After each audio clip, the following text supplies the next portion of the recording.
Ça y est, ça démarre. Voilà. Bon. Eh bien, bonjour à toutes et à tous. Vous êtes donc sur le webinaire du réseau ANACT dans le cadre de la semaine de la qualité de vie au travail.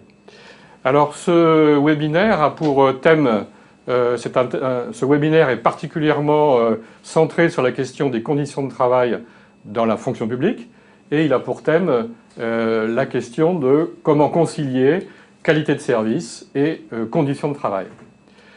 Alors juste avant d'introduire ce thème, je rappelle juste quelques éléments du réseau ANACT qui vous invite à cette conférence et aux échanges, puisque vous pourrez poser des questions au fur et à mesure et surtout à la fin des entretiens.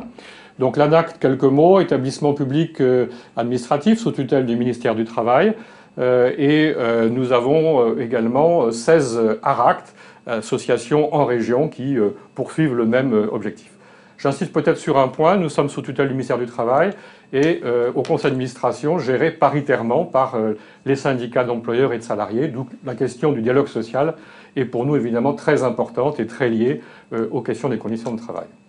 Notre mission, très rapidement, c'est de promouvoir des politiques, des actions d'amélioration de conditions de travail au sens large, en travaillant en particulier sur l'organisation du travail, sur le dialogue social, les relations professionnelles, dans les entreprises et dans le secteur public, et à partir d'interventions rapidement de pouvoir dégager des outils, des méthodes que l'on va diffuser le plus possible par des livres, par des colloques ou par des webinaires comme celui-ci.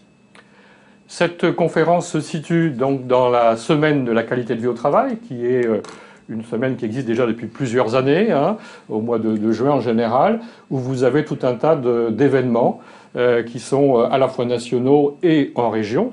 Dans vos régions, vous pouvez retrouver sur le site de l'ARACT tous les événements qui se passent, des conférences, des rencontres dans les entreprises, sur ce même thème autour de la performance. Et c'est l'occasion pour nous d'apporter un certain nombre de nos expériences et surtout de les mettre en débat et d'échanger sur ce thème des conditions de travail, de la performance et des transformations du travail. Donc aujourd'hui, ce webinaire particulièrement, qui est organisé en partenariat avec notamment la mutuelle MGEN, pour lequel nous avons beaucoup travaillé aussi dans le secteur éducation nationale. Donc j'en viens cette fois-ci à notre thème aujourd'hui. Et aux présentations, donc ce thème-là qui est autour des conditions de travail dans le secteur public, avec plusieurs acteurs qui sont des spécialistes de ce sujet, des experts de ce sujet, dans des positionnements différents. Je me permets de me positionner en tant qu'animateur, donc chargé de mission à l'ANACT, où j'ai pour mission de coordonner les actions du réseau ANACT dans le secteur public. Ce sont des actions qui se sont beaucoup développées. Et puis à côté de moi, donc, il y a Hervé Moreau, qui a plusieurs fonctions. Hervé Moreau, qui est à la fois encore enseignant, je crois que c'est important de le dire, sur le terrain, qui est secrétaire national du SNES et chargé des questions de conditions de travail au syndicat FSU. Et il est membre de plusieurs instances, des CHSCT notamment ministériels de l'Éducation nationale, et puis il siège également au titre de la FSU dans les commissions santé et sécurité au travail du Conseil supérieur de la fonction publique. Nous avons aussi Élodie Fourcade, donc Élodie Fourcade qui est directrice des politiques sociales et de la qualité de vie au travail à la DGFP, donc la Direction générale d'administration de la fonction publique, et qui donc anime aussi toutes ces actions, toute cette politique en matière de conditions de travail.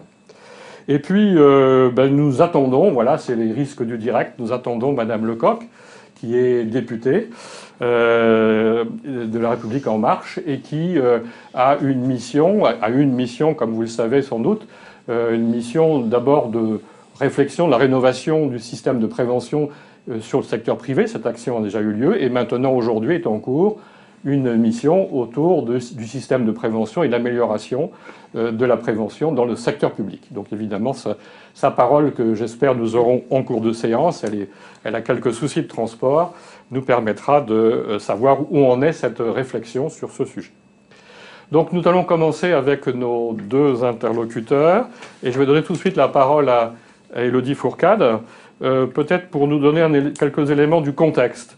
Je redis 2 mots. Pour le réseau ANAC, nous sommes donc au contact et de plus en plus sollicités depuis maintenant presque une dizaine d'années par les structures publiques, que ce soit dans les 3 versants, fonction publique hospitalière depuis assez longtemps, mais aussi plus récemment fonction publique territoriale ou fonction publique d'État. Et nous sommes beaucoup sollicités, beaucoup sur des questions de risques psychosociaux, de transformation qui sont liées notamment à des questions de transformation. Alors la fonction publique, c'est très vaste, vous le savez, c'est plus de 5,5 millions d'agents publics, avec des métiers extrêmement différents, on le sait, mais par contre peut-être avec quelques caractéristiques communes, la relation au public, et du coup la question du sens du travail qui est très importante pour la plupart des agents publics dans cette relation au public. Et aussi des questions pour aujourd'hui de réorganisation technique, d'organisation des missions, le développement de la dématérialisation, donc des transformations qui sont très importantes et qui touchent toute la fonction publique et qui font mettre des liens entre la question des conditions de travail et la qualité de service public. On voit bien aujourd'hui, autour des questions, par exemple, des urgences à l'hôpital, le lien entre conditions de travail et qualité d'accueil du public. Alors avec ce grand panorama, on va essayer d'être un peu plus précis. Et je vais tout de suite interroger donc Élodie Fourcade pour qu'elle nous dise, du côté de la DGAFP, donc qui finalise, enfin vous allez nous le préciser un peu, là, en tous les cas qui incite à une politique conditions de travail, où en est-on, quels sont si on faisait un regard un petit peu rétrospectif, qu'est-ce qui a pu être fait dans ces dernières années en matière de prévention des risques et de développement de la qualité de vie au travail, et quels sont les enjeux aujourd'hui de ces politiques conditions de travail.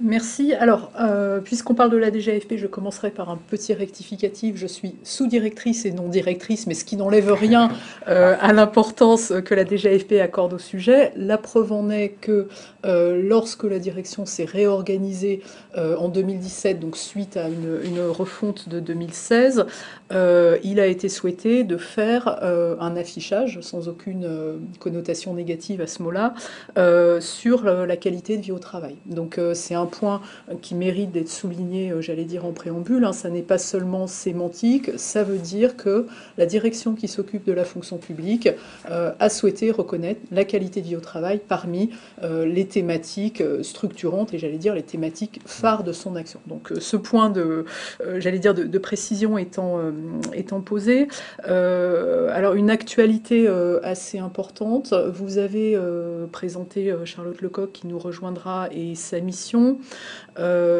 Effectivement, Madame Lecoq a été missionnée donc sur une analyse qui portera sur un bilan de la prévention dans la fonction publique, c'est-à-dire où est-ce qu'on en est, et je vais revenir sur le chemin parcouru depuis 2009, où est-ce qu'on en est aujourd'hui avec les outils qui existent en matière de prévention, en matière de conditions de travail dans la fonction publique. Donc on voit qu'on arrive à une sorte de, non pas de palier, mais finalement à une étape de bilan qui fait suite à 10 ans d'élaboration, de construction d'un ensemble d'outils suite à l'accord du 20 novembre 2009 sur la santé et la sécurité au travail, qui a vu se mettre en place un réseau de préventeurs, qui a vu se mettre en place les CHSCT dans leur dimension CT, c'est-à-dire conditions de travail, qui a débouché ensuite sur un accord de prévention des RPS dans la fonction publique, on y reviendra certainement en détail, en 2013,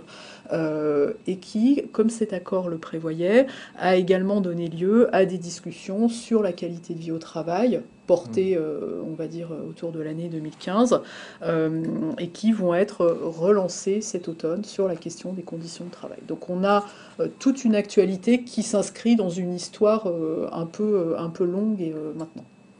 Donc des actions, des incitations au niveau national par toutes ces négociations en particulier. C'est vrai que l'ANACT, qui a le privilège, l'intérêt de travailler dans le secteur privé et le secteur public, a vu peut-être un certain retard du secteur public dans un premier temps, mais finalement, dans l'espace d'une dizaine d'années, effectivement, beaucoup d'actions qui ont été lancées sur ce sujet des conditions de travail en termes de négociation, ou aussi la DGFP a publié beaucoup de de guides, d'outils, de méthodes à destination des acteurs locaux? Alors tout à fait, j'aurais pu également présenter les choses de cette manière-là. La DGAFP, donc on se situe au niveau national, on va intervenir sur cette question qui est éminemment liée aux conditions de travail locales à l'intérieur des services. Donc au niveau national, on va intervenir par deux canaux. D'une part, une activité, on va dire, d'orientation, de négociation, de concertation avec les organisations syndicales, et une activité qui débouche, le cas échéant, sur de la norme. Et puis également une activité, on va dire, alors même si j'aime pas trop le mot, d'outillage, de diffusion de guides, vous l'avez dit, on vient de produire un guide sur la QVT. Également un rôle de mutualisation, de diffusion des bonnes pratiques, puisque la QVT, on le verra, il y en a partout, dans beaucoup de services, pour ne pas dire tous les services en réalité. Et donc notre rôle est d'être vigilant sur ces pratiques et d'arriver à la fois à les reconnaître, les valoriser et les diffuser. Donc nous intervenons sur, on va dire, deux niveaux différents. Alors, Monsieur Moreau, peut-être vous, un autre point de vue, il y a le point de vue terrain, il y a le point de vue d'un ministère, mais vous parlerez sans doute au-delà de l'éducation nationale. Comment toutes ces négociations, ces avancées au point de vue national, on ne peut pas le contester, se traduisent finalement sur le terrain? Est-ce qu'on voit aussi ces avancées-là, ou au contraire, quelles difficultés sur le terrain pour que ces politiques d'amélioration de conditions de travail soient effectives? Alors, vous l'avez dit, hein, la question de la santé au travail avait pris du retard par rapport au privé. Hein, donc, on a tenté de rattraper ce retard. Donc, les accords ont été vraiment très très importants, et notamment pour la mise en place des CHSCT qui ont constitué un élément moteur, hein, pour une transformation, voilà, des connaissances, hein, même dans certains cas de l'activité des représentants des personnels. Donc, il s'est passé effectivement beaucoup de choses. Il y a encore beaucoup de blocages, hein, c'est-à-dire que bon, ça fait 10 ans, mais ça prend quand même du temps aussi de changer les pratiques, y compris de changer les pratiques en termes de dialogue social sur ces questions. Il y a eu un véritable travail d'échange, de définition d'un vocabulaire commun, de connaissances communes sur la question des RPS. Il y a 10 ans, personne, enfin très très peu de personnes savaient ce qu'il y avait derrière l'acronyme RPS. Alors aujourd'hui, on passe à QVT, donc bon, on pourra peut-être en discuter, hein, mais il y a aussi des problèmes de définition et donner du contenu. Alors sur le terrain, enfin moi, ce que je peux constater, hein, avec tous nos collègues qui sont impliqués dans ces instances, c'est que pour l'instant, on est quand même beaucoup dans un travail de pompier. C'est-à-dire qu'on prend en charge toutes les situations dégradées. On arrive, grâce au CHSCT, donc, que je défendrai tout au long de cette intervention, on a réussi à porter en instance, à porter dans le dialogue social des situations réelles de travail dégradées. Parce que bon, voilà, nos collègues, hein, les agents de la fonction publique en général, on le sait, hein, font face quand même à des conditions de travail de plus en plus dégradées. Et ça, on a réussi à le porter dans les instances. Alors ça demande aussi quand même pas mal de bagarres. C'est-à-dire qu'avec les CHSCT notamment, on arrive à imposer des points à l'ordre du jour, ce qui n'est pas forcément évident dans d'autres instances. On arrive à porter finalement des situations de travail réelles, ce qu'on ne faisait pas ou peu. Alors on s'intéressait aux conditions de travail. On était déjà dans un travail revendicatif et de soutien à l'ensemble des personnels. Mais là, on a eu une instance pour pouvoir le faire, avec toutes les insuffisances, hein, qu'on pourrait lister aussi en termes de moyens d'action. Mais en tout cas, on a pu développer un vrai travail sur le travail réel de nos collègues. D'accord. Donc vous estimez que là, il y a une évolution des représentations, des possibilités finalement de discuter des conditions de travail? Voilà. Alors ça reste quand même très très variable d'un CHSCT à l'autre, d'une administration à l'autre. Ça reste quand même très très hétérogène, mais il y a eu quand même globalement une progression de la mise en débat de la question du travail réel. Alors, avant de passer à la question, je rappelle que vous pouvez poser des questions, vous, auditeurs, hein, toutes dès à présent, qui s'affichent pour nous, et on essaiera de les prendre au fur et à mesure et à la fin de cette émission. Justement, ce que vous venez de dire, Hervé Moreau, correspond un peu à un travail que l'ANACT avait réalisé pour la DGFP, qui était finalement la difficulté de passer du diagnostic au plan d'action. Donc il y a eu, il nous semble en tous les cas, nous, au contact des structures publiques, un effort considérable de formation et de possibilité effectivement de mieux travailler les questions de conditions de travail, les exprimer. Et finalement, on sait faire des diagnostics, on a fait beaucoup de diagnostics, mais grande difficulté, c'était notre constat, de passer au plan d'action, et en particulier en prévention primaire, c'est-à-dire en remontant en cause. Pour la DGFP, sur ce sujet, qu'est-ce que vous pourriez dire? Est-ce que c'est un constat que vous partagez? Et qu'est-ce qui serait fait? Qu'est-ce qui pourrait être fait pour essayer de non seulement poser les problèmes, mais essayer de trouver des solutions durables? Alors, c'est un constat qu'effectivement nous partageons, qui a été fait, établi avec l'aide de l'ANACT. Alors, je ne l'ai pas précisé tout à l'heure, la DGAFP est liée par convention depuis 2016 avec l'ANACT de manière à avoir un apport et un soutien méthodologique dans toutes ces actions sur ces questions de conditions de travail. Et donc, l'ANACT a dressé en 2017 le bilan de l'accord RPS que j'évoquais tout à l'heure. Donc là, on est bien... L'accord de 2013. L'accord de 2013, tout à fait. On est bien sur la question des RPS, et effectivement, ce qu'on voit, c'est que les employeurs publics se sont assez, alors je ne sais pas si je peux dire facilement, mais en tout cas se sont assez volontiers emparés de la question des diagnostics, c'est-à-dire qu'ils ont été capables d'établir le profil de leur structure, et qu'ensuite on reste un petit peu bloqué sur ces diagnostics et qu'on a du mal à avancer, et notamment sur la question de la prévention primaire qu'évoquait Hervé Moreau.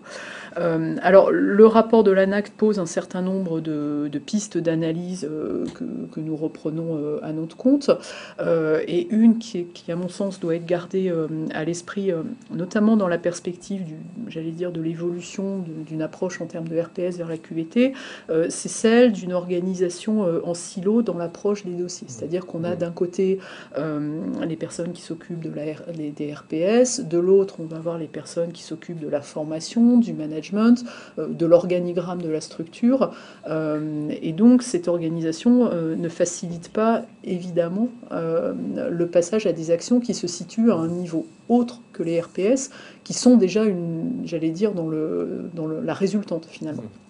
Donc ça, c'est un premier point qui est important à garder en tête, et sur lequel une réflexion en termes de QVT va nous aider, puisque précisément la QVT permet de réfléchir d'une façon beaucoup plus intégrée.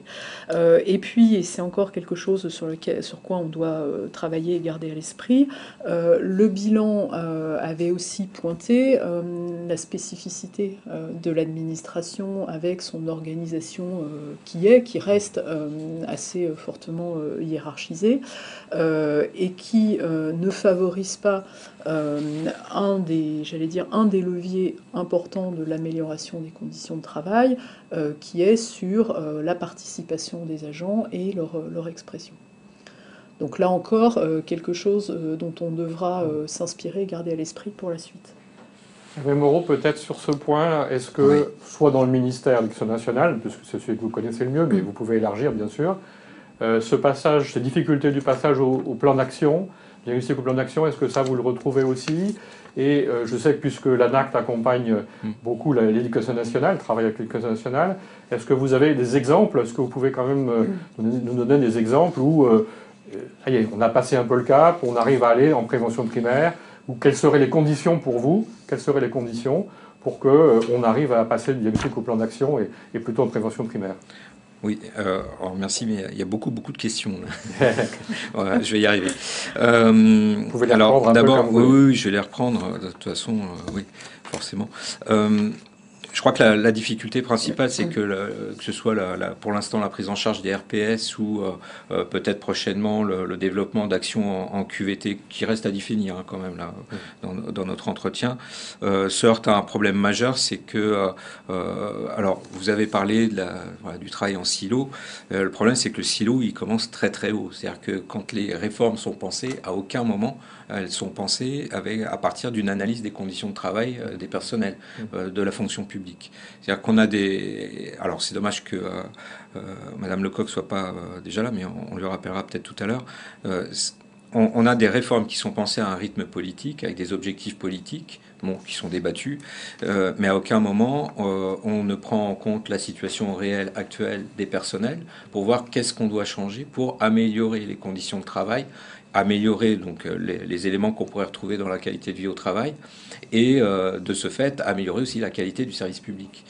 Donc à partir du moment où le silo... Vous avez des exemples, vous pouvez un peu préciser, Ah par bah, exemple? oui, la réforme actuelle de la fonction publique, hein, prise globalement, donc est plutôt une réforme qui déstabilise les personnels, qui va introduire du contrat, qui va remettre en cause le statut, qui s'inscrit dans un cadre de réduction d'effectifs. On le voit de manière flagrante quand même avec ce qui se passe dans la fonction publique hospitalière.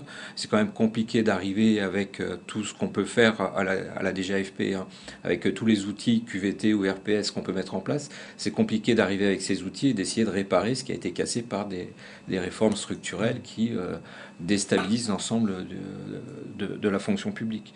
Donc déjà, ça, c'est un point qu'il faudra quand même arriver à mettre en débat un jour et à résoudre. C'est qu'on ne peut pas penser les réformes sans penser les conditions de travail des personnels. Et pour l'instant, ça, c'est un véritable obstacle. Alors après, sur le terrain, si on descend à un niveau ministériel, c'est la même chose. On a aussi des réformes donc, par ministère qui s'imposent avec un agenda politique, avec une certaine idéologie aussi à chaque fois, forcément, sans que ce soit voilà, un gros mot, l'idéologie, mais c'est forcément avec une certaine vision de la société. Mais globalement, on ne pense pas non plus les conditions de travail des personnels et on demande après au DRH de se débrouiller pour résoudre les problèmes créés par chaque réforme. Alors je pourrais rentrer dans la réforme actuellement, puisque aujourd'hui on est le premier jour du bac, vous savez qu'il y avait un mouvement social aujourd'hui. La réforme du lycée, puisque c'est celle-là que je connais le mieux, on va dire, déstabilise profondément le sens du travail, l'organisation du travail. Ça commence à se faire sentir alors qu'elle se met en place qu'à la rentrée prochaine, cette réforme-là. Mais elle est en train d'être préparée actuellement et elle n'est absolument pas pensée en termes de conditions de travail. On est intervenu donc au CHSCT, ministère de l'Éducation nationale, plusieurs fois pour demander que le CHSCT puisse être saisi pour analyser les effets au moins du projet de réforme sur les conditions de travail, et on nous a toujours dénié ce droit. Donc alors le silo, il est aussi maintenu par, on va dire, une administration qui, dans certains cas, ne veut surtout pas entrer par la porte conditions de travail et organisation du travail. Mais localement, quand même, est-ce qu'on arrive à trouver des marges de manœuvre, à avancer un petit peu et à trouver des solutions qui, quand même, améliorent effectivement les conditions de travail des enseignants ou du personnel administratif des collèges et des lycées, une fois qu'on a fait le diagnostic? Oui, on peut. Et à quelles conditions? Il y a des possibilités. Donc, il y a quand même des marges de manœuvre. On arrive à porter donc des questions d'organisation du travail concrètes locales grâce au CHSCT et à faire évoluer des représentations. Au CHSCT de l'Éducation nationale, du ministère de l'Éducation nationale, on a les grands plans, enfin les grandes données macro qui nous arrivent, les chiffres, etc. Donc, qui sont importants. Mais ce qu'on fait aussi au niveau syndical, c'est qu'on fait remonter, y compris jusqu'au niveau du CHSCT ministériel, des situations particulières, enfin un ensemble de situations particulières et récurrentes qui nous permettent de mettre en débat, donc par exemple la prise en charge, l'aspect conditions de travail de la prise en charge d'élèves au comportement hautement perturbateur. On a fait un réel travail avec le ministère de l'Éducation nationale sur cette question-là. Alors après, c'est pareil, le ministère produit des outils qui permettent de sortir du déni localement, qui permettent de faire reconnaître que certaines situations ne sont pas liées aux compétences des personnels, mais sont vraiment porteuses de risques professionnels et qu'il y a des questions d'organisation du travail et de relation aussi avec la hiérarchie. Donc on arrive à faire sortir du déni par rapport à certaines situations et à rentrer sur la question conditions de travail. Donc on travaille à la fois les conditions de travail du personnel et aussi, j'imagine, le meilleur accueil de toute façon c'est lié. Les deux étant liés. Quand on l'aborde par la question CHSCT, on porte cette question-là par rapport aux conditions de travail. On sait très bien qu'en améliorant les conditions de travail, on améliore les conditions d'accueil des élèves. Mais alors ça prend du temps aussi. Ce qu'on constate aussi, c'est que ce temps-là, c'est pas toujours le temps des personnels et de nos collègues qui ont besoin de réponses immédiates quand ils sont confrontés à des situations dégradées. Mhm. Alors, Madame Fourcade, là, sur ces questions-là, notamment de travail plus en amont, de travail sur les réorganisations, enfin, en tous les cas, de prendre en compte la question davantage du travail dans les réformes, dans les réorganisations, qu'est-ce qui est en cours de discussion sur ce sujet? Qu'est-ce qui peut être fait? Est-ce que pour le coup, la qualité de vie au travail pourrait être une entrée possible? Alors, on le voit très bien à travers les exemples qu'a cités Hervé Moreau. Lorsqu'on parle des conditions de travail, on est d'abord sur la réalité du travail, hein, le travail réel, et on est aussi sur l'articulation d'objectifs, de thèmes qui sont potentiellement contradictoires entre eux. Et ça, c'est vraiment important qu'on ait en tête que précisément tout l'objectif, et j'allais dire la nature même de l'idée de qualité de vie au travail, c'est cette capacité qu'on peut avoir ou pas à concilier les contradictions entre elles, ou les réguler en tout cas, et à arriver à tenir dans le même mouvement à la fois des nouveaux objectifs de service public, et c'est quand on parle de réforme comme Hervé Moreau l'a fait, en réalité de quoi est-ce qu'on parle? On parle d'un ajustement des objectifs du service public, donc les objectifs du service public, les conditions de travail des agents, la qualité du service. Donc travailler sur la qualité de vie au travail, c'est vraiment travailler sur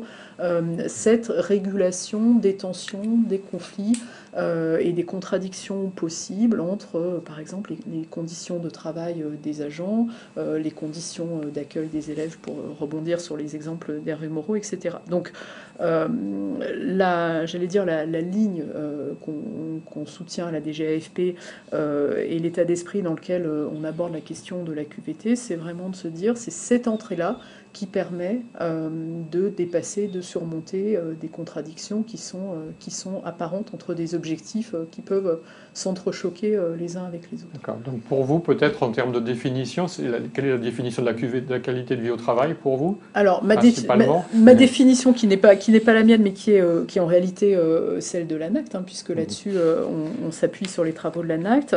La qualité de vie au travail, c'est un moyen de réguler les tensions du travail et les contradictions du travail.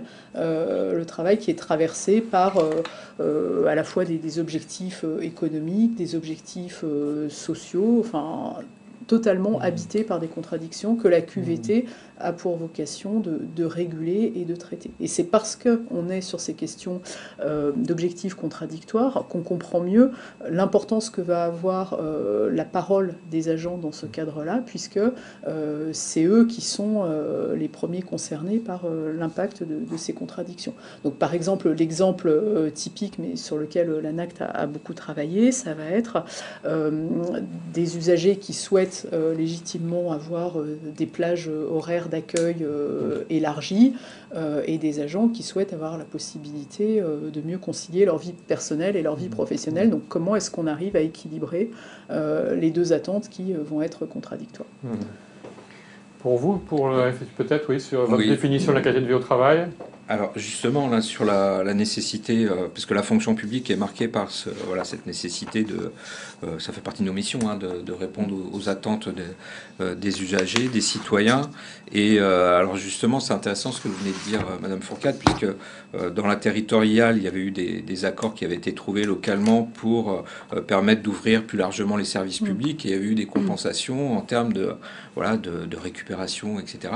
Et l'injonction aujourd'hui du gouvernement, c'est on remet tout à plat et on met tout le monde à 1607 heures minimum, et on nie complètement la nécessité aussi de donner du temps aux agents pour mieux concilier leur vie personnelle et leur vie professionnelle.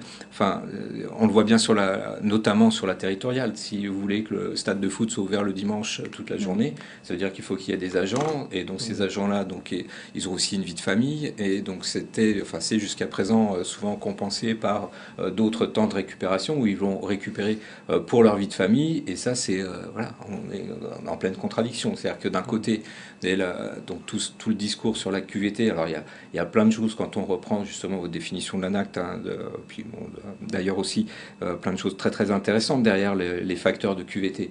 Mais quand on rentre dans le détail et qu'on voit voilà, certaines injonctions gouvernementales à revoir le temps de travail des agents dans la territoriale, il y a quand même un problème, quoi. C'est-à-dire que le travail en silo, là, pour le coup, on l'a, mais on l'a au plus haut niveau. C'est même plus un silo, pour le coup, c'est une bulle. Mais donc, bon. Alors, du coup, j'ai oublié votre question. Non, c'était votre définition de la qualité de vie au travail pour vous, et puis une définition un peu concrète, c'est-à-dire concrètement comment on pourrait aller vers cette régulation des tensions. D'ailleurs, c'est une question qui nous est posée par un des auditeurs, Jean-Pascal. Hein. Si la QVT est une manière de réguler les tensions, alors comment prendre en compte ces différentes tensions organisationnelles? Et je pense qu'il faut qu'on soit peut-être un peu plus concret, parce qu'effectivement, le contexte de réforme est quand même complexe dans la fonction publique. Oui, alors j'ai pas de définition moi de la QVT parce que d'abord c'est un concept à géométrie très variable. Déjà les RPS c'était pas simple, donc là la QVT nous on est très très méfiants avec ce genre de concept parce que ça peut être aussi une manière de voilà on va essayer de rendre les gens heureux au travail malgré les contraintes qu'on leur impose. Donc ça peut être aussi repris par certaines formes de management sans qu'il y ait vraiment une amélioration de la qualité des conditions de travail. Nous on est très tourné sur la qualité du travail, c'est-à-dire que la possibilité pour les agents de faire un travail soigné, de faire un travail de qualité. Ça, c'est un discours qui est aussi très très connu et développé. Hein. Donc, alors, pour le coup, derrière la qualité de vie au travail, il y a quand même aussi, mais on en avait discuté quand il y avait eu les concertations en 2015, des choses très concrètes. Donc le droit à la déconnexion, la possibilité voilà, de concilier vie personnelle et vie professionnelle, la possibilité de mettre en débat le travail et la qualité, enfin les critères de qualité du travail sans la hiérarchie, avec la hiérarchie, en repassant par la représentation syndicale. Il y a tout un ensemble de dispositifs qui doivent permettre de développer le débat sur le travail et la démocratie dans le travail qu'on peut mobiliser derrière la qualité de vie au travail.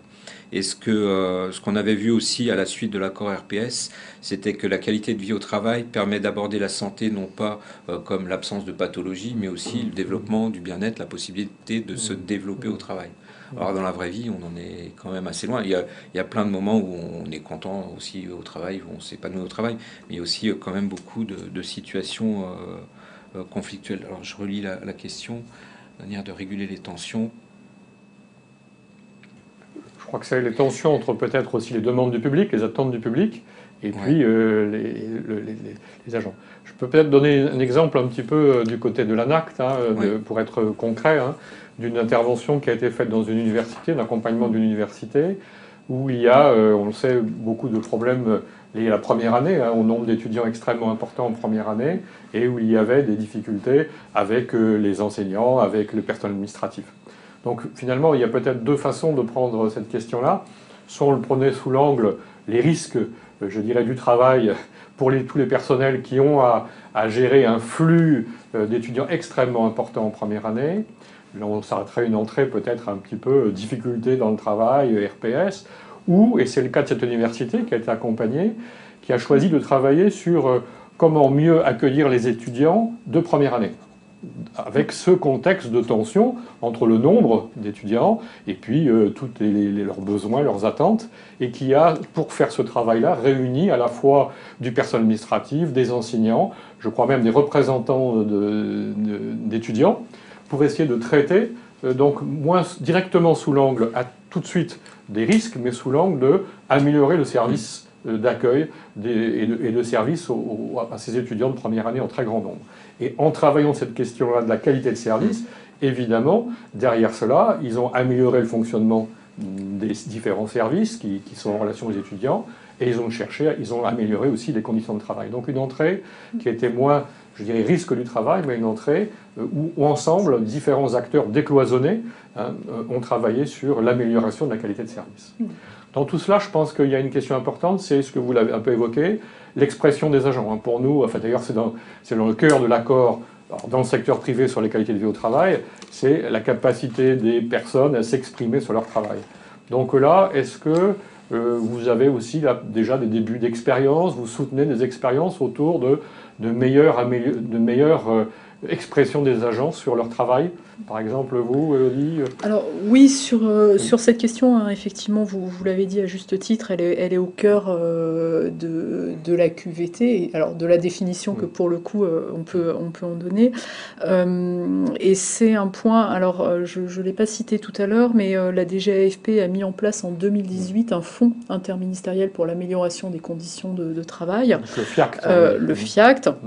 Donc, qui est doté de pratiquement 1 million d'euros, et à travers lesquels on a suscité de la part des employeurs publics, alors de l'État, hein, puisque pour la fonction publique territoriale ou hospitalière existait déjà de tels fonds, et on est sur la logique un peu de rattrapage qu'on évoquait au début de notre propos.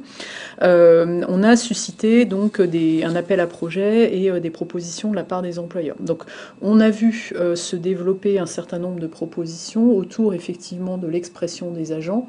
Alors à travers des formes qui peuvent être variées, ça peut prendre la forme de ce qu'on appelle des espaces de discussion avec une organisation finalement de la parole, ça peut prendre des formes de baromètres, ça peut prendre des formes de groupes de travail, mais on voit que l'idée commence à faire son chemin chez les employeurs. Nouvelles dans la fonction publique, alors, mais qui commencent à se développer. C'est des choses plutôt nouvelles et que on va suivre, et notamment avec l'aide de l'ANACT, on a sélectionné 5 projets issus de ceux qu'on a financés cette année, qu'on va en quelque sorte modéliser et suivre avec l'aide de l'ANACT, de manière à arriver à repérer ce qui a pu permettre la réussite des projets, leur évolution. Donc effectivement, on est sur des choses nouvelles, mais qui commencent à retenir l'attention des employeurs. Très bien. Monsieur Moreau, peut-être sur cette question de l'expression des agents, vous l'avez un peu évoqué.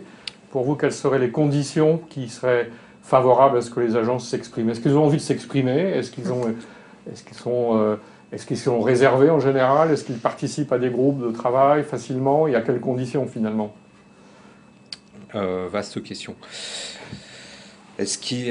Pour l'instant, les espaces d'expression des agences sont plutôt très très restreints. C'est-à-dire qu'on n'a pas la parole sur les réformes qui sont mises en place.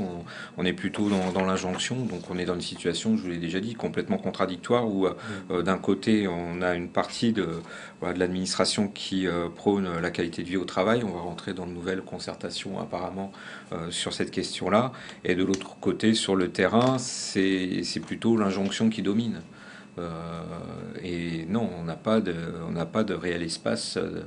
Alors, il y a eu un peu de débat grâce au CHSCT, et là, donc, ils vont être supprimés, enfin fusionnés avec la nouvelle instance à partir des prochaines élections professionnelles. Donc, on a plutôt l'impression que ces espaces de dialogue vont se restreindre. Y compris sur les commissions paritaires, enfin tout le paritarisme, et alors qu'on aurait besoin de le développer. On sait qu'il y a des expériences qui localement, alors notamment quand l'ANACT intervient, qu'il y a des expériences de mise en débat. Ce que vous avez raconté là sur l'université, c'est extrêmement important, mais c'est quand même de l'ordre du délit d'initié.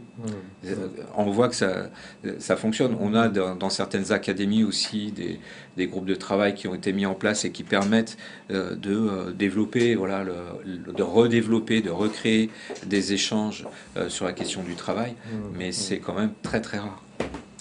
Voilà, bien. Nous allons poursuivre notre débat et nous avons Madame Lecoq que j'avais présentée au début. Donc on va aller directement sur le sujet, qui a pu nous rejoindre malgré les problèmes de transport, et merci. Bon, je vais essayer de faire un petit peu le lien entre, évidemment, ce dont on a déjà débattu. Il me semble que ce dont on a beaucoup débattu, c'est un constat qu'il y a beaucoup de choses qui se font. Il y a une évolution. Peut-être que la fonction publique était en retard il y a quelques années. En tous les cas, nous, c'est notre expérience, ce que l'on constate, par rapport au secteur privé, pour un certain nombre de choses. Et puis, depuis une dizaine d'années, finalement, il y a beaucoup eu de négociations, de travail, soit au niveau national, par la DGAFP ou par les différents acteurs syndicaux, et puis au niveau local, pour faire avancer. Pour autant, on l'a dit, deux choses peut-être, et je vous laisserai la parole là-dessus sur peut-être ce que vous avez constaté. Difficulté de passer du diagnostic. Beaucoup de diagnostics sont faits, mais à des plans d'action en prévention primaire. Et peut-être deuxième point, j'en ai tout de suite les deux questions. une volonté de faire un certain nombre de choses au niveau national, je dirais au niveau d'un certain nombre d'acteurs, la DGFP, mais un peu un décalage, disons-le, avec tous ceux qui mènent des réorganisations. Et finalement, le discours de la qualité de vie au travail, où on veut associer les agents, est difficile parce que dans le secteur de l'administration, il y a des réformes qui tombent, etc. Et la qualité de vie au travail, finalement, devient un énoncé un petit peu difficile à produire. Voilà, peut-être sur ces enjeux à la fois entre le national, les concepteurs des réformes et le terrain, et la prévention primaire. Madame Lecoq, je ne vais pas vous faire dévoiler les résultats de votre mission, bien entendu, mais vous êtes un peu au terme, enfin pas très loin, je crois, et donc vous avez entendu beaucoup d'acteurs. Peut-être sur ces deux sujets-là ou sur d'autres, est-ce que vous voulez nous apporter un certain nombre d'éléments? Oui, merci beaucoup. Et puis encore mes excuses pour ce retard. Alors effectivement, on est encore en cours, hein. On a beaucoup d'éditions et on a voulu aller aussi sur le terrain pour aller voir des choses qui fonctionnent. On a envie d'aller voir des initiatives qui sont assez porteuses. Ensuite, moi, par rapport à ce que vous avez déjà évoqué, je confirme dans les premiers éléments de constat, ça rejoint le fait qu'il y a quand même un cadre réglementaire qui existe, mais ensuite se pose la question de comment c'est vraiment incarné.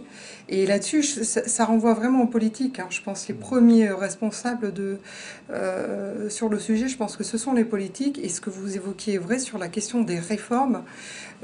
Il me semble que les réformes prennent insuffisamment en compte lorsqu'elles sont conduites, les impacts en matière de santé, de qualité de vie au travail. Ça ne veut pas dire qu'il ne faut pas faire ces réformes, mais en tout cas, ça veut dire qu'il faut prendre en compte la manière dont c'est expliqué, accompagné auprès de nos agences ce qui aujourd'hui est fait de façon insuffisante. Il exprime, comme par exemple le sentiment d'être dans un tunnel où on ne voit pas le bout, on ne sait pas exactement quand on aura les informations, les échéances. On ne voit pas clair sur où on va, sur comment on y va, et surtout sur la place que chacun aura à jouer en fait dans le futur scénario. Donc je pense que ça, c'est un point sur lequel on doit être particulièrement vigilant. Oui. Donc il y a des pistes à trouver de ce côté-là, du point de vue de l'association des agents et de leurs représentants, plus en amont dans les réformes. C'est une des pistes. Oui, c'est ça. Et alors on voit que comparativement à ça, il y a vraiment des approches qui sont très différentes aussi culturellement. Par exemple, dans l'armée, moi c'est quelque chose qui m'a surprise, mais l'humain et comment est-ce qu'on prend soin de nos militaires, c'est quelque chose qui est très intégré dans la culture militaire et dans la culture hiérarchique. C'est quelque chose qu'on ne ressent pas de manière aussi intense dans d'autres pans de la fonction publique. Et on voit par exemple dans les collectivités territoriales que la manière dont le maire, par exemple, va s'emparer de cette question va avoir un impact très fort sur comment est animée l'équipe des agents. Ça rejoint complètement, permettez-moi, une question d'Angélique, qui est comment convaincre les élus, donc là je pense que ça concerne bien l'activité territoriale, président, maire de collectivité, de cette démarche. Je pense que cette dimension politique est évidemment très importante. Absolument. Et alors ça, c'est vraiment la question à laquelle nous souhaitons répondre. Parce que y a des élus qui sont véritablement convaincus, qui portent des démarches. Et c'est ça qu'on a voulu justement montrer dans notre rapport. On veut montrer qu'à l'origine, c'est une volonté politique et que quand elle est portée, ça produit des résultats, ça produit des effets. Et je reviens vraiment sur notre leitmotiv aussi, qui était celui du secteur privé, qui est de dire c'est de la performance globale. La santé, la qualité de vie au travail, ça rentre dans les leviers de performance de la fonction publique comme d'une entreprise. Si on n'intègre pas ça au même titre qu'on intègre la productivité ou la qualité, on fait fausse route. Donc c'est ça qu'il faut qu'on arrive à donner à voir maintenant à toute la ligne hiérarchique et à commencer par les élus. Et dans votre mission, vous avez pu constater un certain nombre d'expériences qui sont plutôt positives dans ce sens-là quand même. D'essais de... Oui, vous pouvez peut-être en évoquer Oui, alors nous en avons identifié, mais je ne vais pas trop détailler parce que je préfère laisser la primeur pour le rapport. Mais nous avons... Quel genre d'initiative, par exemple nous avons vu, par exemple, à la mairie de Poissy, un engagement très fort dans le bien-être au travail de la part de la mairie est très porté par le maire, avec le sport comme vecteur de qualité de vie, de bien-être au travail.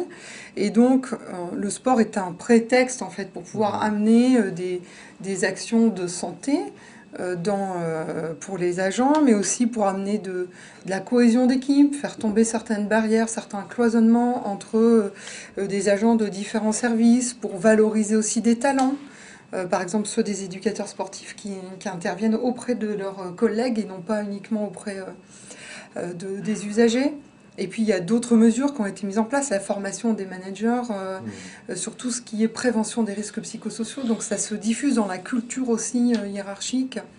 Il y a un poste très intéressant qui a été créé un peu de médiateur, de facilitateur. C'est-à-dire qu'une personne qui arrive à la mairie, qui est nouvelle embauchée, on l'intègre, on l'accueille, on l'informe, ou quelqu'un qui rencontre un problème qui n'a pas spécialement envie de le dire à son hiérarchique, peut avoir cette voix qui travaille en relation avec les partenaires sociaux, avec la DRH, à qui il s'adresse en toute confidentialité. Donc ça met un peu d'huile dans les rouages. Et donc, on a vu, par exemple, sur cette commune, une réduction importante du nombre de jours d'absentéisme. Ce qui est vraiment le sujet de préoccupation des élus locaux qui ne savent plus comment traiter ce problème. Alors, c'est pas la seule manière, hein, mais c'est vraiment une façon d'illustrer que, avec de la volonté politique, et sans nécessairement avoir des investissements lourds, on peut avoir une action qui soit au final bénéfique pour la santé et la qualité de vie au travail des agents, mais aussi pour le service rendu aux usagers et pour le bon fonctionnement de la collectivité. Alors peut-être pour rejoindre une question qui est celle de Jean-Pascal ici, donc vous avez vu une expérience qui paraît assez intéressante, j'espère que ce n'est pas la seule, j'imagine. Peut-être comment on peut partager, comment est-ce qu'on peut mettre en réseau finalement toutes ces expériences. Enfin, c'est une question qui est posée un peu à chacun, soit la DGFP dans son rôle peut-être d'animateur, je dirais, mais aussi pour les représentants du personnel. Est-ce qu'il y a des lieux, est-ce qu'il y a des moyens de valoriser, de mettre en réseau ces expériences ? Alors effectivement, il y a des lieux et des moyens. Je l'ai indiqué tout à l'heure, on a confié à l'ANACT la mission consistant à suivre 5 des projets que nous avons financés au titre du Fonds interministériel pour l'amélioration des conditions de travail. Donc 5 projets seront suivis avec l'idée derrière que nous diffuserons les analyses, les résultats qui pourront en ressortir, avec évidemment un choix de projets particulièrement emblématiques des problématiques de la fonction publique. Je pense notamment à une préfecture qui travaille sur l'accueil des agents, une directe, donc un service en pleine réorganisation, en train de travailler sur la charge de travail. Donc vraiment des structures qui travaillent sur le cœur des problématiques du travail réel. Donc la DGAFP a clairement un rôle de diffusion, de mutualisation, de modélisation et de faire connaître les expériences précises dont Charlotte Lecoq a pu parler. Peut-être sur l'éducation nationale, Hervé, puisque je sais qu'on vous a accompagné, il y a, me semble-t-il, un gros travail à la fois local mais aussi national de rassembler ces expériences, de les valoriser. Alors, comme je le disais tout à l'heure, donc il y a des expériences de mise en œuvre de lieux d'échange sur le travail, sur son organisation. Donc, moi, je pense qu'il y a déjà un point fondamental, en tout cas pour notre ministère, c'est la formation des personnels d'encadrement. Alors, je dis pas des managers, justement, je dis des personnels d'encadrement. Il faut qu'ils aient vraiment une formation qui soit, on va dire, moins orienté sur l'injonction, la mise en concurrence des personnels entre eux, etc. Donc là, il y a une vraie difficulté. Ils sont mis aussi en difficulté par les conditions matérielles qui leur sont accordées pour mettre en œuvre aussi le service public. Donc j'ai du mal à voir comment on peut arriver à améliorer la qualité de vie au travail dans le contexte actuel, quoi. À part des expériences comme ça où il y a des marges de manœuvre, on peut en trouver sur certains points, mais quand même le gros des difficultés qui sont vécues par les personnels à tous les niveaux hiérarchiques aussi, c'est finalement une injonction à la réduction des moyens, enfin essayer de trouver comment vous allez pouvoir faire des économies, rendre des heures, etc. Et donc dans ce contexte-là, c'est quand même assez compliqué d'arriver à mettre tout le monde autour de la table et à discuter. Si on prend la réforme actuelle du lycée, je vous ai dit tout à l'heure, c'est peut-être un peu une répétition, mais on se retrouve là, dans le cadre de la mise en œuvre de la réforme, à avoir des pertes d'heures dans tous les établissements, à avoir des collègues qui sont en train de chercher à récupérer des heures pour pas perdre de poste, et donc à une mise en concurrence des personnels au niveau local. Alors une fois qu'on a mis en concurrence les agents pour leur propre poste, on fait comment pour les mettre autour de la table et discuter de la qualité du travail? C'est quand même un petit peu compliqué. Et c'était intéressant ce que vous avez dit, Madame Lecoq, mais du coup, quand vous dites que la QVT doit être au centre de la performance et au centre des réformes, ça serait un argument pour attendre votre rapport et puis reporter la réforme de la fonction publique pour voir si elle colle vraiment, finalement, à ces exigences d'amélioration de la qualité de vie au travail. Parce que là, on n'a pas l'impression que ça va aller dans le sens d'une amélioration de la qualité de vie au travail. Sur les collectivités, on peut trouver, effectivement, de toute façon, il y a de gros problèmes de conditions de travail dans les collectivités. On peut trouver des choses à améliorer, mais ils sont aussi complètement contraints par le projet, par la loi de programmation des finances publiques, où on a contraint aussi l'évolution des finances des collectivités. Il y a quand même, à un moment donné, on arrive toujours quand même à revenir alors autrement, mais sur la question des moyens. Ce qui est intéressant avec la QVT, c'est qu'on va reprendre la question des moyens, mais à partir du travail réel. Mais on va y revenir à un moment ou à un autre. Et ça c'est jamais remis en débat. Est-ce qu'on peut peut-être reprendre un peu cette question-là, qui est une question dure, faut reconnaître, mais qui est celle à laquelle on est confronté. Je crois qu'il ne faut pas passer à côté lorsque nous intervenons nous, sur le terrain. Cette question des réformes, de la réduction des moyens, qui n'est pas partout la même non plus, mais qui est quand même prégnante, il faut le reconnaître, dans la réforme de la fonction publique en général depuis un certain nombre d'années. C'est un sujet majeur quand même. Donc on voit bien effectivement les réticences sur la qualité de vie au travail, alors qu'en même temps, il y a des réorganisations extrêmement fortes avec très souvent en même temps la réduction des moyens. Donc peut-être, Madame Lecoq, bon, vous n'êtes pas responsable de toutes les transformations publiques, mais comment on peut concilier dans une contrainte budgétaire, effectivement, qui est celle-ci, quand même une qualité de service, une parole des usagers, une parole des agents sur le travail, pour que finalement la qualité de service reste, parce que c'est l'objectif aussi quand même qui est affiché, la qualité du service public, même dans toutes ces réformes. Oui, alors il faut aussi assumer le fait qu'on porte des réformes et que dans ces réformes, il y a dans certains pans, c'est pas le cas partout, parce que si je regarde par exemple sur le champ de la santé, sur le champ de la justice, sur le champ des forces de l'ordre, il y a plutôt des budgets qui augmentent en fait en termes de moyens. Alors, ce qui n'exclut pas que la situation est difficile dans ces secteurs-là aujourd'hui. Par contre, il y a d'autres pans dans lesquels il y a des demandes de rechercher des marges de manœuvre, de réduction d'effectifs. Ça, faut clairement l'assumer. C'était aussi dans notre trajectoire. Le président de la République a annoncé que cette trajectoire, elle pouvait s'étaler un peu plus dans le temps, mais c'est aussi une responsabilité que nous avons de chercher à l'équilibre. Enfin, après, je ne vais pas revenir sur tout le grand débat de la dette qu'on laisse à nos enfants, mais ça, c'est quand même un des pans. Maintenant, la question, c'est comment est-ce qu'avec cette contrainte-là, on continue d'avoir une réponse en termes de services publics qui soit adaptée et qu'on équilibre aussi la question entre la charge de travail et les moyens qui sont alloués à cette charge de travail. Et je pense que ça oblige à regarder de façon assez lucide qu'est-ce que l'on attend, qu'est-ce que l'on demande aussi à nos agents, et que, ça a été dit et c'est juste, c'est que c'est en partant des situations de travail réelles qu'on trouve les éléments de réponse. Nous, ce que l'on a vu, c'est que, par exemple, l'ANACT est très souvent sollicitée en ce moment par la fonction publique. On a vu vraiment à différents endroits. Elle amène sa méthodologie de travail sur les situations de travail, les situations problèmes qui se posent. Lorsque vous analysez une situation problème, il arrive que vous dégagez des marges de manœuvre en termes de temps, simplement parce que vous réorganisez les choses. En changeant un horaire auquel on donne une consigne, une information à un professionnel, on modifie, on impacte sur l'organisation de son travail et on peut lui dégager du souffle, du temps, du progrès. Et ça se trouve dans le dialogue social vraiment de proximité, dans l'échange avec les professionnels. Après, il est évident qu'il faut regarder les choses aussi de façon lucide. C'est pour ça que le travail réel, c'est le plus important.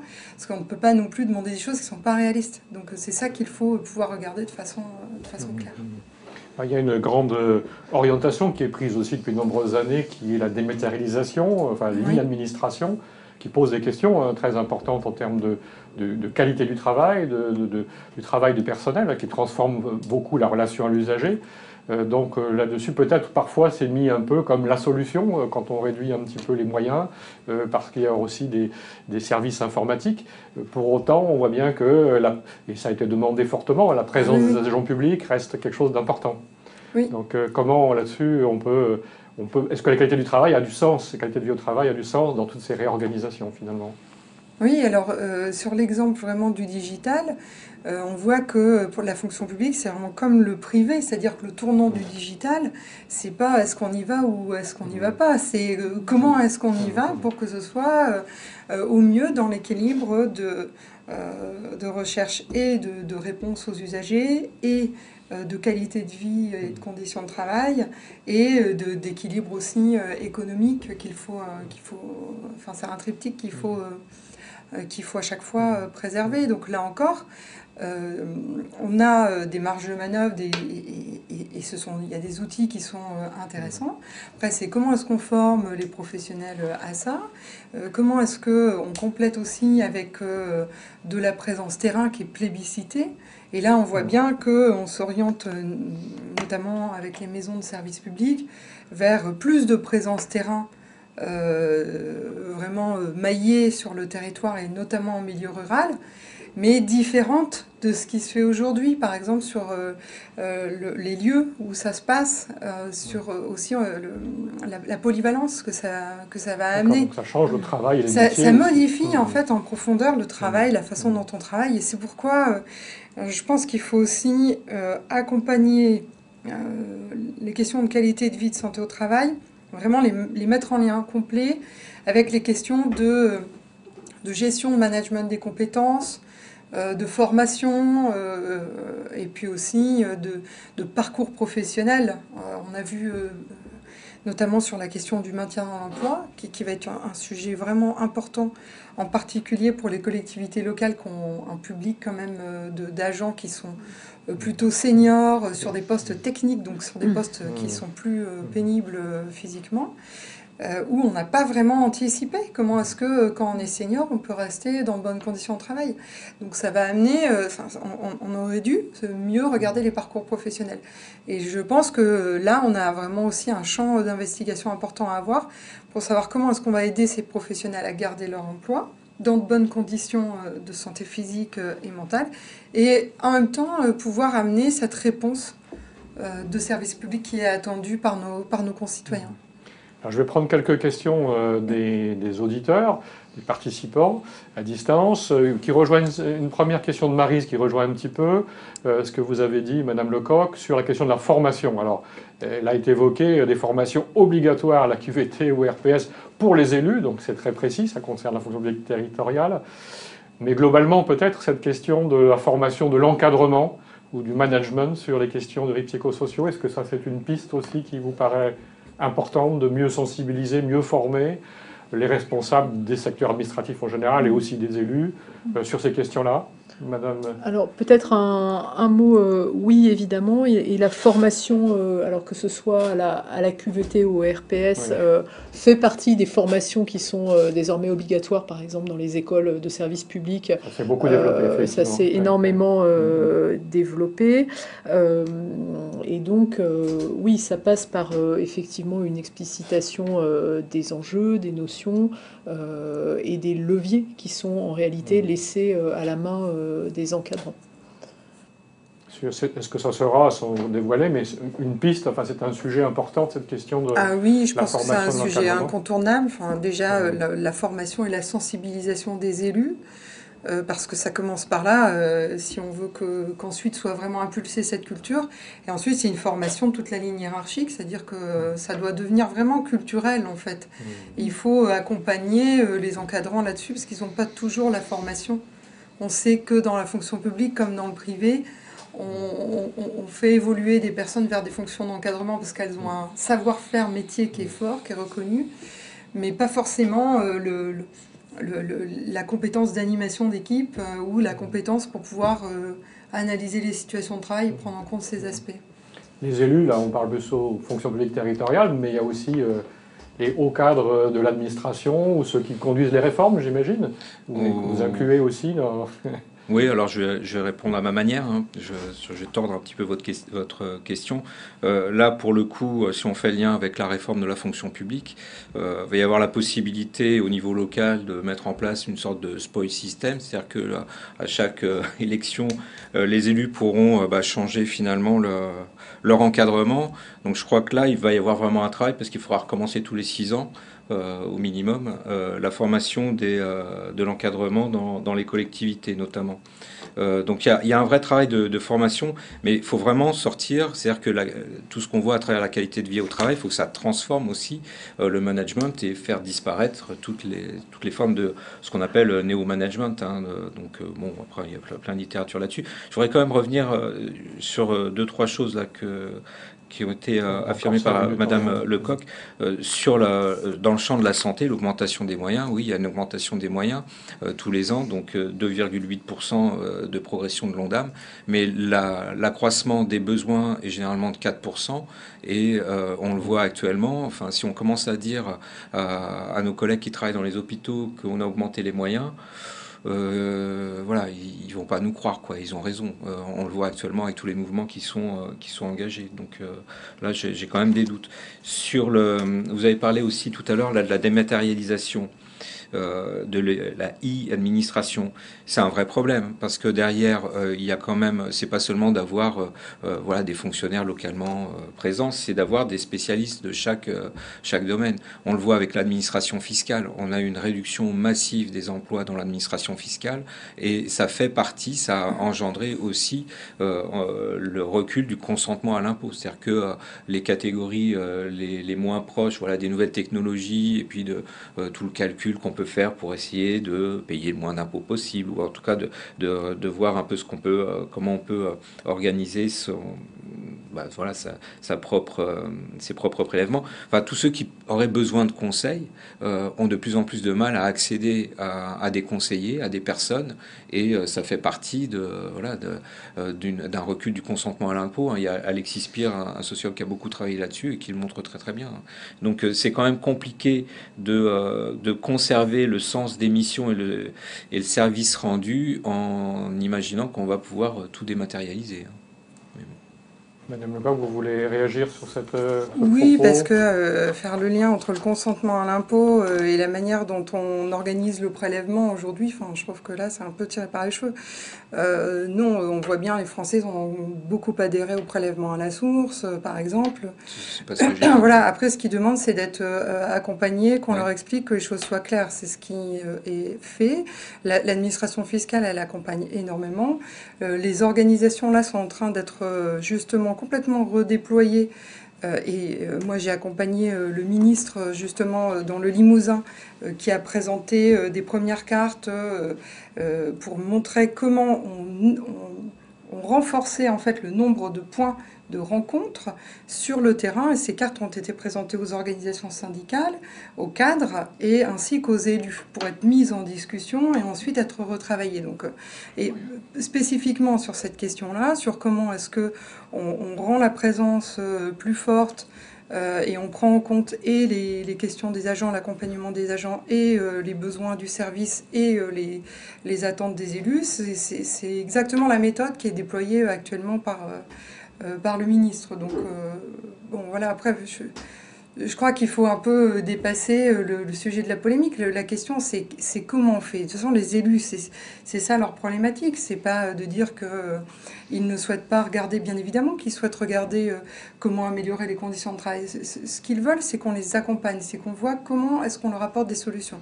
D'ailleurs, ils se tournent, on l'a vu, de plus en plus d'administrations se sont tournées vers l'ANACT pour avoir des éléments de méthodologie, de réponse, qu'ils essayent de porter ces sujets-là. Alors il y a une question, peut-être on va prendre quasiment la dernière, autour de l'avant-dernière, sur comment évaluer, alors le terme est mis scientifiquement, les effets des démarches QVT en termes de performance et d'indicateurs. Bon, c'est évidemment une question très, très, très difficile, y compris pour nous-mêmes qui plaidons pour la qualité de vie au travail. Et, on est sur des champs où l'évaluation des effets des démarches est quand même complexe, mais souvent, de notre côté, on voit des effets en matière de dialogue social, d'amélioration du dialogue social, de participation des agents. Vous avez évoqué par exemple la réduction de l'absentéisme lorsqu'il y a des démarches qui sont intéressantes et que les agents ont pu participer à des démarches.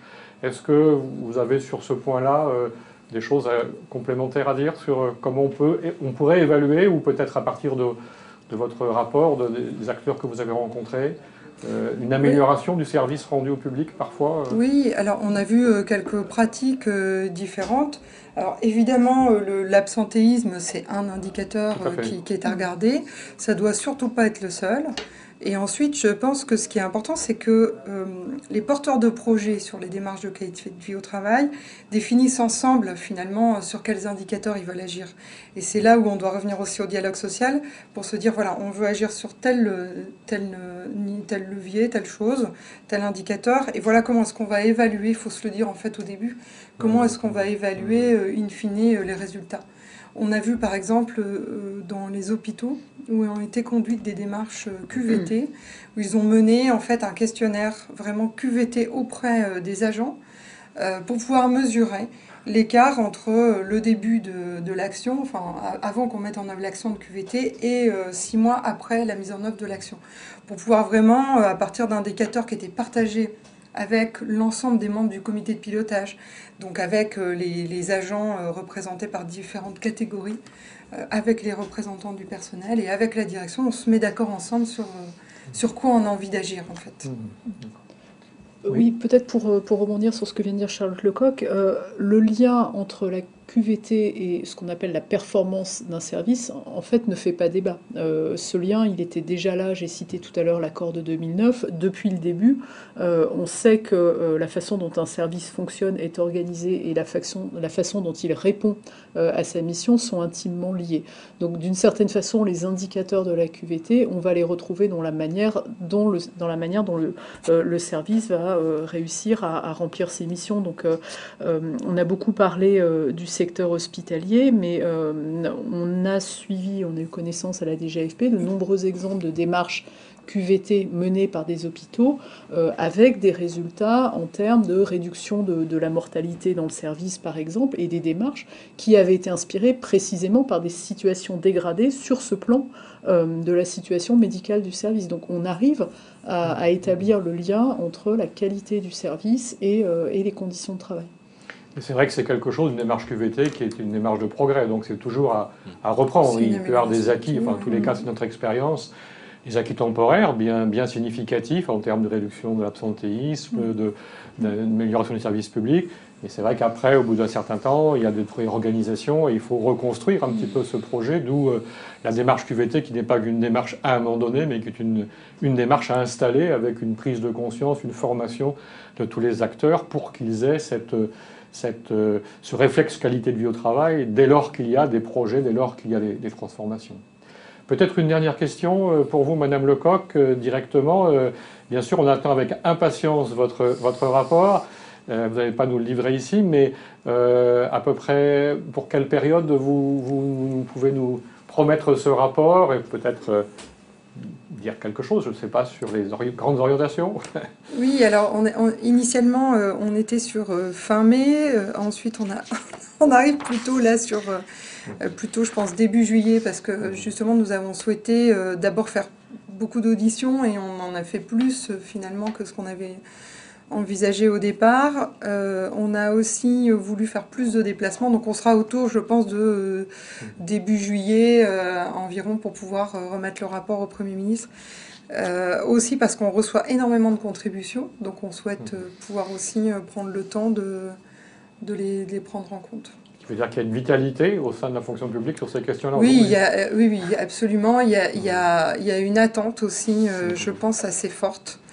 On l'avait bien ressenti dans la précédente mission dans le champ du privé où j'ai reçu plusieurs témoignages justement de personnes de la fonction publique qui ne comprenaient pas qu'on n'aille pas jusque leur secteur, il y a des cris d'alerte qui sont envoyés et donc qui nécessitent d'être pris en compte et qu'il y ait une réponse.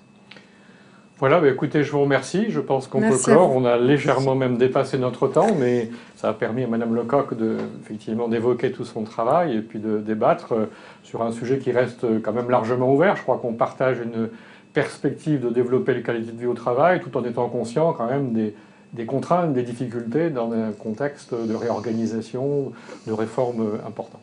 Si vous voulez poursuivre la documentation, l'information sur ces sujets, donc on vous invite à aller voir notamment le site de la DGFP où il y a beaucoup de choses, beaucoup de documents sur les sujets RPS et aussi qualité de vie au travail, puisque vous l'avez dit, Élodie, nous avons conclu ensemble un guide sur la qualité de vie au travail, donc DGFP, mais ce guide existait déjà dans le secteur hospitalier et dans certains secteurs territoriaux, c'est fait également. Et puis, je vous invite également à consulter la plateforme Santé au travail que nous avons construite avec la MGEN, où nous avons été attentifs à apporter des connaissances, mais surtout essayer de répondre à un certain nombre de questions. Il y a tout un chapitre sur les principales difficultés que nous rencontrons que vous rencontrez lorsque vous construisez une démarche de prévention des RPS, mais ça serait valable également pour la qualité de vie au travail. Et il y a des réponses d'acteurs, comment ils se sont pris pour essayer d'avancer. Voilà, on espère que cette table ronde a été utile et intéressante pour vos actions dans la fonction publique. Et voilà, je crois que ça affiche également d'autres webinaires sur des sujets d'amélioration continue, de management, et je crois que ce n'est pas indiqué ici, mais il y a encore un webinaire consacré à la fonction publique sur les questions de management. Vous retrouvez tout ça sur le site de l'ANACT. Voilà, je vous remercie. Bonne journée. Merci à vous. Merci. Merci.